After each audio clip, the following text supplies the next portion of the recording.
हर जगह भगवान राम पे भी आरोप लगाने वाले थे और हर एक स्तर पर इस प्रकार के आरोप प्रत्यारोप चलते हैं। उनसे बहुत उसकी परवाह के बगैर हमें सकारात्मक दृष्टि से ही आगे बढ़ना चाहिए। हमें उस अच्छाई को देखना होगा जो लोगों के मनोरंजन के साथ साथ उनके ज्ञानवर्धन के लिए राष्ट्रीय एकता और अखंडता की दृष्टि से बड़ी भूमिका का निर्वहन करते हैं। और ये हमारी फिल्मों ने हमेशा किया है, हमें उसको उसी दृष्टिकोण से देखना होगा। बाकी हर जगह भगवान राम पे भी आरोप लगाने वाले थे और हर एक स्तर पर इस प्रकार के आरोप प्रत्यारोप चलते हैं। उनसे बहुत उसकी परवाह के बगैर हमें सकारात्मक दृष्टि से ही आगे बढ़ना चाहिए। उत्तर प्रदेश के बारे में आप लोगों ने जाना है, उत्तर प्रदेश में आपकी रुचि बढ़ी, मुझे इस पर प्रसन्नता हुई और मुझे देख करके और भी आनंद की अनुभूति हुई कि उत्तर प्रदेश आप सबके केंद्र बिंदु में है। उत्तर प्रदेश को आप सबके ही प्रयास से 64वें राष्ट्रीय फिल्म समारोह में मोस्ट फिल्म फ्रेंडली स्टेट के रूप में और 68वें राष्ट्रीय फिल्म समारोह में भी 2020 में भी मोस्ट फिल्म फ्रेंडली स्टेट के रूप में तो स्पेशल मेंशन अवार्ड भी प्राप्त हुआ था। Most film shooting friendly state award के रूप में अंतर्राष्ट्रीय फिल्म फेस्टिवल गोवा में भी 2021 में भी उत्तर प्रदेश को यह अवार्ड प्राप्त हुआ और 2022 में भी मुंबई में भी एक अवार्ड उत्तर प्रदेश को प्राप्त हुआ है। उत्तर प्रदेश फिल्म बंधु की ओर से उत्तर प्रदेश के अंदर हम लोगों ने कनेक्टिविटी बहुत अच्छी, सुरक्षा के साथ साथ कनेक्टिविटी भी की है और उत्तर प्रदेश के अंदर केवल बड़े महानगरों को ही जोड़ने के लिए नहीं बल्कि हम लोग इस समय 2017 तक हमारे 2 एयरपोर्ट क्रियाशील थे, एक लखनऊ एक वाराणसी। आज हमारे 9 एयरपोर्ट क्रियाशील हैं। एयर कनेक्टिविटी हमने बहुत अच्छी दी है। 10 एयरपोर्ट पे हम कार्य कर रहे हैं, बहुत शीघ्र इन्हें हम क्रियाशील करने जा रहे हैं। चित्रकूट में भी आपको एयरपोर्ट की सुविधा मिलेगी। सोनभद्र में भी आपको एयर कनेक्टिविटी की सुविधा हम देंगे। प्राकृतिक सौंदर्य की दृष्टि से उत्तर प्रदेश के अंदर भगवान राम ने अपने वनवास कालखंड का सर्वाधिक समय चित्रकूट में व्यतीत किया था। उस चित्रकूट में एयरपोर्ट भी है और चित्रकूट में बुंदेलखंड एक्सप्रेस वे के साथ भी हम लोगों ने दिल्ली के साथ उसे जोड़ा है। आज दिल्ली से अगर आप चलेंगे तो दिल्ली से 4 घंटे में आप चित्रकूट पहुंच जाएंगे। कभी आजमगढ़ के नाम से लोग डरते थे और मुंबई में तो रूम नहीं मिलता था आजमगढ़ के वजह। आज हम लोगों ने आजमगढ़ में मुंबई से एक कलाकार को वहां सांसद भी बना दिया है। आप देख सकते हैं कि वहां पे कोई भय नहीं है। स्वागत यानी ये चीजें दिखती हैं। पूर्वांचल एक्सप्रेस वे आजमगढ़ से होकर के जा रहा है। आजमगढ़ में आप लोग सुरक्षित हैं और आजमगढ़ से आने वाला व्यक्ति भी कहीं जाता है तो उसको संदेह की निगाहों से नहीं देखा जाता है। उत्तर प्रदेश का जो तराई का क्षेत्र है उसमें हमारे तमाम नेशनल पार्क हैं।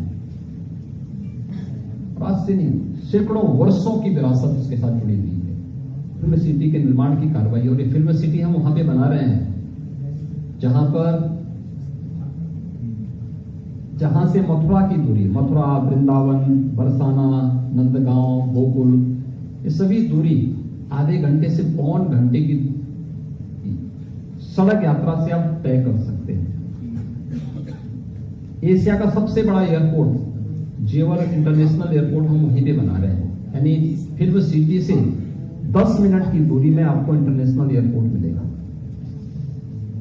दिल्ली इंटरनेशनल एयरपोर्ट की दूरी वहां से आधे घंटे से 45 मिनट की दूरी में हम कनेक्टिविटी देंगे, मेट्रो की कनेक्टिविटी देंगे, 4 लेन की कनेक्टिविटी हम वहां से देंगे।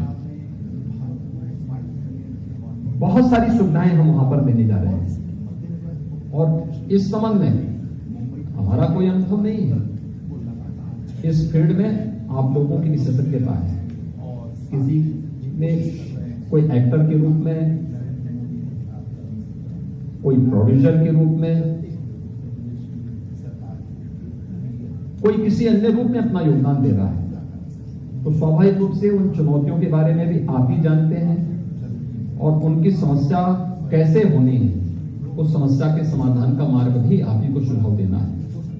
आप सबने बहुत अच्छे सुझाव यहां पर दिए हैं, उन सभी सुझावों को हमारी टीम ने नोट भी किया है और उनका हम समाधान भी करेंगे। मेरे सामने कुछ चीजें सामने आई थी, जो बातें आई हैं उसमें खासतौर पर एक तो जो वेब सीरीज में जो प्रदेश में पिछली बार भी मेरे सामने बार बार आ रही थी कि जो हमारी फिल्म पॉलिसी है यूपी की, उसमें भी वेब सीरीज जो प्रदेश में निर्मित होने वाली वेब सीरीज है उसमें भी हम लोग प्रदेश में जो सब्सिडी यूपी के अंदर हम देते थे तो उसमें भी हम 50% तक सब्सिडी देने की कार्रवाई को आगे बढ़ाने जा रहे हैं और उससे काफी कलाकारों को उससे लाभ होगा। वेब फिल्मों के लिए भी हम लोग प्रदेश में जो लागत का 25% तक की छूट हम उसमें उपलब्ध कराने की दिशा में कार्य करने जा रहे हैं। स्टूडियो और लैब्स के लिए भी प्रदेश में हम लोग 25% तक छूट स्टेट गवर्नमेंट की तरफ से सब्सिडी के रूप में उपलब्ध कराने के कार्य को हम लोग बहुत शीघ्र उसको संशोधित करने जा रहे हैं और उसका लाभ उत्तर प्रदेश में कोई भी डायरेक्टर, एक्टर और प्रोड्यूसर इसका लाभ उत्तर प्रदेश के अंदर ले सकता है इस फील्ड में आकर के। उत्तर प्रदेश में हम लोगों ने जो हमारा संस्कृति विश्वविद्यालय जो एक कॉलेज था, इंस्टीट्यूट था, उसको हम स्टेट का हम लोगों ने उसको एक यूनिवर्सिटी के रूप में हम लोगों ने बदल दिया है और वहां पे हम लोगों ने कोई यूनिवर्सिटी भी वहां काम करनी शुरू कर दी है। आजमगढ़ में आजमगढ़ की जनता ने एक भोजपुरी फिल्म एक्टर को वहां से सांसद बना के भेजा, तो वहां हम एक संगीत महाविद्यालय वहां भी बनाने जा रहे हैं और संगीत महाविद्यालय हरिपुर गांव में देने जा रहे हैं। हरिपुर एक ऐसा घराना है आजमगढ़ का जिसने वादन, गायन और नृत्य तीनों विधाओं में परंपरागत रूप से उस गांव, पूरा गांव ही उस परंपरा के साथ जुड़ा हुआ है। ये हरिहरपुर गांव है, एकदम आजमगढ़ से जुड़ा हुआ है, लेकिन तबाह हुआ था। बहुत सारी विरासतें आपको कला के क्षेत्र में यूपी के अंदर देखने को मिलेंगी, उसे सामने लाने की आवश्यकता है और मुझे लगता है कला का सम्मान होगा, कला को आगे बढ़ाने का प्रयास होगा, तो ये हर एक एक्टर का, हर एक डायरेक्टर का और हर एक प्रोड्यूसर का भी ये सम्मान होगा।